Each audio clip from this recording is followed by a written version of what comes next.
एक गांव में एक बड़ा ही रहता था। वह शरीर और दिमाग से बहुत मजबूत था। एक दिन उसे पास के गांव के एक अमीर आदमी ने फर्नीचर बनवाने के लिए अपने घर बुलाया।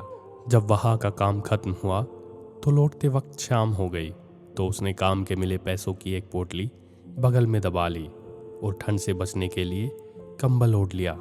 वह चुपचाप सुनसान रास्ते से घर की ओर रवाना हुआ। कुछ दूर जाने के बाद अचानक उसे एक लुटेरे ने रोक लिया। डाकू शरीर से तो बढ़ई से कमजोर ही था, पर उसकी कमजोरी को उसकी बंदूक ने ढक रखा था। अब बढ़ई ने उसे सामने देखा तो लुटेरा बोला, जो कुछ भी तुम्हारे पास है सब मुझे दे दो, नहीं तो मैं तुम्हें गोली मार दूंगा।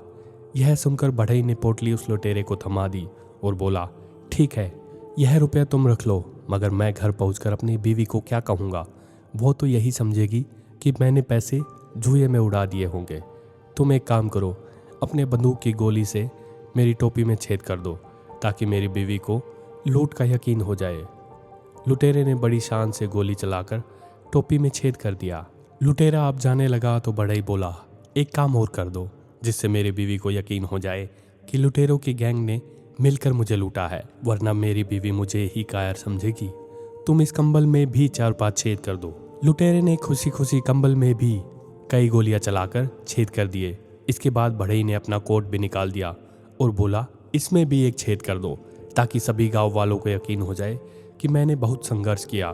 इस पर लुटेरा बोला, बस कर, अब इस बंदूक में गोलियां खत्म हो गई है। यह सुनते ही बढ़ई आगे बढ़ा और उस लुटेरे को दबोच लिया और बोला, मैं भी तो यही चाहता था, तुम्हारी ताकत सिर्फ ये बंदूक थी और अब ये खाली है। अब तुम्हारा कोई और जोर मुझ पर नहीं चल सकता है। चुपचाप मेरी पोटली मुझे वापस दे दो, वरना। यह सुनते ही लुटेरे की सिट्टी पिट्टी गुम हो गई और उसने तुरंत ही पोटली बढ़ई को वापस दे दी और अपनी जान बचाकर वहां से भागा। आज बढ़ई की ताकत तब काम आई जब उसने अपनी अक्ल का सही ढंग से इस्तेमाल किया।